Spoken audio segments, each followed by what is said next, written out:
నమస్తే వ్యూయర్స్, నేను Sahasra. Welcome back to our channel.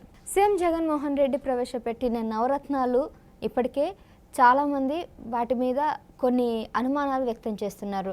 Last time కూడా ఎన్నో పథకాలు తీసుకొచ్చినా కూడా ఎవరు నమ్మలేని పరిస్థితిలో ఉన్నారు. మళ్ళీ ఇప్పుడు నవరత్నాలు ప్రజలకు నిజంగా హెల్ప్ అవుతుందా లేదా అనే అనుమానాలు అయితే ఉన్నాయి. అయితే ఇప్పుడు చంద్రబాబు నాయుడు గారు సూపర్ 6 అని కూడా జనాల ముందుకు తీసుకువస్తున్నారు. అయితే ఇప్పుడు సూపర్ 6కి కానీ నవరత్నాలకు ఉన్న వ్యత్యాసం ఏంటి, జనాలు వేటిని నమ్మాలి వేటిని నమ్మకూడదు అనే అంశాల మీద ఇవాళ ఏపీకి సంబంధించిన ఒక వ్యక్తి మన దగ్గర ఉన్నారు. తనని అడిగి ఈ డీటెయిల్స్ అన్ని తెలుసుకునే ప్రయత్నం చేద్దాం. నమస్తే అండి. సూపర్ 6 చంద్రబాబు నాయుడు గారు ప్రవేశపెట్టిన సూపర్ 6 సంక్షేమ పథకాలకి సీఎం జగన్మోహన్ రెడ్డి ప్రవేశపెట్టిన నవరత్నాలకి ఉన్న ముఖ్య వ్యత్యాసం ఏంటి? మనం ఒక్కొక్కటిగా మాట్లాడుకున్నాం. ఏంటంటే ఈరోజు తెలుగుదేశం పార్టీ సూపర్ 6 అంటూ ఉంది, అదేవిధంగా జగన్మోహన్ రెడ్డి నవరత్నాలు అన్నాడు.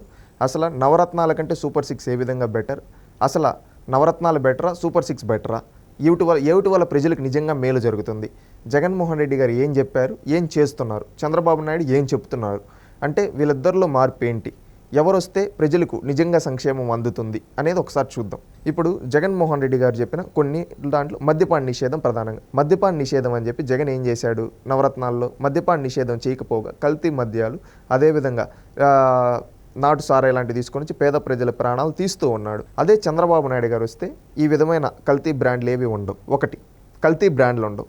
కల్తీ బ్రాండ్లు ఉండవంటే ఇక్కడ ఎంతోమంది పేద ప్రజల ప్రాణాలు నిలుస్తాయి, వాళ్ళ కుటుంబాలు బాగుపడతాయి. దీంట్లో చంద్రబాబు నాయుడు గారు మద్యపాన నిషేధం అనే విషయంలో చంద్రబాబు నాయుడు గారు వేసే స్టెప్ అనేది జగన్మోహన్ రెడ్డి గారు వేసిన స్టెప్ కంటే మంచిగా ఉండబోతోంది. పేద ప్రజల ప్రాణాలు పోకుండా అదేవిధంగా ప్రాపర్ సిస్టమ్తో లిక్కర్ షాపులో వచ్చే ఆదాయాన్ని రాష్ట్ర ఖజానాకి ఏ విధంగా రావాలో ప్రాపర్గా ఉంటుంది. ఇప్పుడు ఏమంటే జగన్మోహన్ రెడ్డి సొంత జోబీ లేకపోతూ ఉంది. అందుకని చెప్పి ఇప్పుడు ఉండే కల్తీ బ్రాండ్లన్నీ రద్దు చేసి మంచి బ్రాండ్లు వస్తాయి. దట్ మీన్స్ ఓకేనా. రెండోది, ఇక్కడ ఇంకోటి గుర్తుపెట్టుకోండి, అమ్మ ఒడి. జగన్మోహన్ రెడ్డి ముందేమని చెప్పారు, భారతీ గారు కూడా ఏమని చెప్పారు, ఇంట్లో ఎంతమంది పిల్లలు ఉంటే అంతమందికి ఇస్తామన్నారు. ఈరోజు ఇంట్లో ఒకరికే ఇస్తా ఉన్నారు. అది కూడా 15,000 అని చెప్పి 12,000, 13,000 ఈ విధంగా ఇస్తున్నారు. చంద్రబాబు నాయుడు గారు ఏమని చెప్తూ ఉన్నారు, తల్లికి వందనం అని చెప్పి రేపు తెలుగుదేశం పార్టీ వచ్చిన తర్వాత ఇంట్లో ఎంతమంది పిల్లలు ఉంటే అంతమందికి 15,000 ఇస్తాం. ఒకరుంటే 15,000, ఇద్దరుంటే 30,000, అదేవిధంగా ముగ్గురుంటే 45,000 ఈ విధంగా సంవత్సరానికి ఇస్తాం. అది మా బాధ్యత అని చెప్తున్నాడు.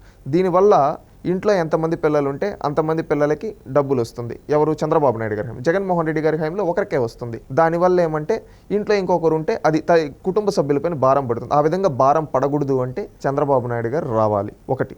రెండోది, జగన్మోహన్ రెడ్డి గారు ఏమని చెప్పారు, ఒకప్పుడు రైతు భరోసా అన్నాడు. రైతు భరోసా ఇప్పుడు ఎంత ఇస్తా ఉన్నాడు?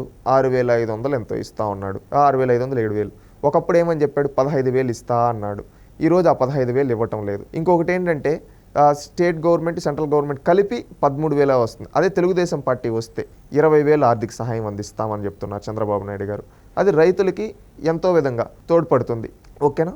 మళ్ళీ ఇంకొకటి, ఇంటింటికి నీరు.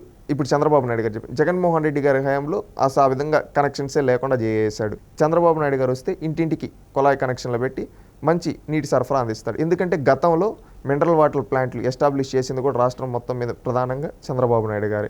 ఎన్టీఆర్ సుజల స్రవంతి ప్రాజెక్టు కింద దాంట్లో చూసుకుంటే చంద్రబాబు నాయుడు బాగా చేస్తారు. ఇంకొకటి ఏంటంటే జగన్మోహన్ రెడ్డి ఆసరా, చేయూత ఇవి అవి అంటున్నాడు. దాంట్లో ఎంతమందికి లబ్ధి చేకూరిందో తెలియదు. అదే చంద్రబాబు నాయుడు గారు వస్తే ప్రతి మహిళకి ప్రతి నెల మనీ ఇస్తారు. అదేవిధంగా 1,500 దాకా వాళ్ళ ఖర్చులకి. అదేవిధంగా ఉచితంగా 3 గ్యాస్ సిలిండర్లు ఇస్తారు. ఉచితంగా 3 గ్యాస్ సిలిండర్లు ఇచ్చినప్పుడు ప్రతి కుటుంబం పైన దాదాపుగా 3,500 నుంచి 4,000 వరకు భారం తగ్గుతుంది.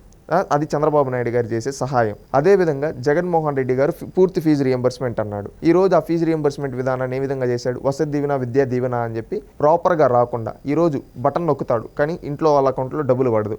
కాలేజీలో ఏమో ఫీజులు కట్టమంటారు. ఆ విధంగా తల్లిదండ్రులు అప్పులు పాలైపోయి కొంతమంది కట్టలేని వాళ్ళ చదువు అంతటితో ఆపేసి ఈ విధంగా అయిపోయింది పరిస్థితి. అదే జగన్మోహన్ రెడ్డి ఏం చేస్తూ ఉన్నాడు, ఈ విధంగా అరాచకాలు చేస్తూ ఉన్నాడు. అందుకని నేను చెప్పేది ఏంటంటే చంద్రబాబు నాయుడు గారు వస్తే జగన్మోహన్ రెడ్డి ఇచ్చేదానికంటే ఎక్కువ వస్తాయి. ఎక్కువ రావడమే కాకుండా జీవితాలు బాగుపడతాయి. జగన్మోహన్ రెడ్డి అప్పు చేసిస్తున్నాడు. అదే చంద్రబాబు నాయుడు వస్తే సంపద సృష్టించిస్తాడు. ఆ సంపద సృష్టించి ఇవ్వడం వల్ల ప్రతి పేదవాడికి లాభం చేకూరుతుంది. వాళ్ళు విధి విధానాలు సంక్షేమం అనేది వాళ్ళకు తోడ్పాటు అందుతుంది. ప్రధానంగా నేను చెప్పదలుచుకున్నది. నిజంగా మీరు చెప్పినట్టు ఈయన పెట్టిన సంక్షేమ పథకాలు ఖచ్చితంగా గ్యారంటీ అమల్లోకి వస్తాయని చెప్పేసి మీరు అన్నారు చంద్రబాబు నాయుడు గారు. నవరత్నాల పేరు మీద తెచ్చాడు, కానీ గతంలో కూడా చూసుకున్నట్లయితే సీఎం జగన్మోహన్ రెడ్డి గారు కొన్ని పథకాలను అయితే అమలు పరిచారు, కొన్ని అయితే ఫెయిల్ అయ్యాయి. మళ్ళీ ఇప్పుడు అవే పథకాలని కొన్ని ఏవైతే జనాల్లో బాగా వెళ్ళాయో అవే వాళ్ళు తీసుకొచ్చారు కదా, వాటి మీద ప్రభావం ఉండొచ్చు అంటారు కదా. చంద్రబాబు నాయుడు గారు ఏం చేశారు? జగన్మోహన్ రెడ్డి కొత్త పథకాలు సృష్టించాల. పెన్షన్ ఎప్పటి నుంచో ఇస్తూ ఉన్నారు. ఇప్పుడు రేపు చంద్రబాబు నాయుడు వచ్చిన పెన్షన్ జగన్మోహన్ రెడ్డి గారి కంటే ఎక్కువ ఇస్తాడు. గతంలో మీరు చూస్తే 2014 మేనిఫెస్టోలో 2014 ముందు 200 వచ్చేది పెన్షన్. అప్పుడు వైఎస్ఆర్సీపీ వాళ్ళు ఏం పెట్టారు తెలుసా? 700 పెన్షన్ పెట్టారు. ఎవరికి? నార్మల్ వాళ్ళకి. వికలాంగులకి 1000 రూపాయలు ఏదో పెట్టారు. ఐ థింక్ నాకు తెలిసి 1800 పెట్టారు. చంద్రబాబు నాయుడు గారు అప్పుడు 1000 రూపాయలు అన్నారు. అప్పుడు జగన్మోహన్ రెడ్డి ఏమని ప్రచారం చేశాడు తెలుసా? 1000 ఎక్కడిస్తాడు చంద్రబాబు నాయుడు, ఇవ్వడు అని చెప్పాడు. కానీ చంద్రబాబు నాయుడు గారు అధికారంలోకి వచ్చిన వెంటనే జూన్ 8 ప్రమాణ స్వీకారం చేసిన వెంటనే సంతకం పెట్టాడు. జూలై నుంచి ప్రతి ఒక్కరికి 1000 రూపాయలు పెన్షన్ ఇచ్చారు. రేపు వచ్చిన తర్వాత కూడా చంద్రబాబు నాయుడు 4000 అంటున్నాడు. అదేవిధంగా దివ్యాంగులకు 6000 అంటున్నా, వాలంటీర్లకు 10,000 ఇస్తాడు. దానివల్ల లాభం చేకూరేది ఎవరికి? పేదవాళ్ళకి. వాళ్ళ జీవన విధానాలు పెంపొందుతాయి. ఇది చేస్తాడు. ఇది జగన్మోహన్ రెడ్డి ఏం చేశాడు?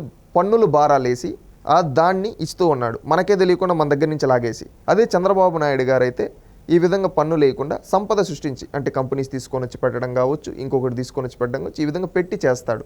దీనివల్ల ఎంతమంది జీవితాలు మారుతాయి. ఇది చంద్రబాబు నాయుడు గారు అభివృద్ధి చేసి సంక్షేమ ఫలాలు అందిస్తాడు. జగన్మోహన్ రెడ్డి పన్నులేసి పథకాలు ఇస్తాడు. ఆ పథకాలు కూడా అర్హులైన అందరికీ ఇవ్వడు, సగం మందికే ఇస్తాడు. పబ్లిసిటీ మాత్రం అందరికి ఇచ్చినట్టుగా చేసుకుంటాడు. ఇది జగన్మోహన్ రెడ్డికి చంద్రబాబు నాయుడు గారికి డిఫరెన్స్. రైట్ అండి, థ్యాంక్ యూ అండి. మీరు అన్నట్టు కూడా ప్రజలు కూడా ఈ వ్యత్యాసాన్ని గమనించి ఎవరు అమలు పరుస్తారు, ఎవరి పథకాలు ఎవరికి ఉపయోగపడతాయి, ఎంతవరకు ఉపయోగపడతాయి అని ఆలోచించి నిర్ణయం తీసుకుంటే బాగుంటుంది. థ్యాంక్ యూ అండి.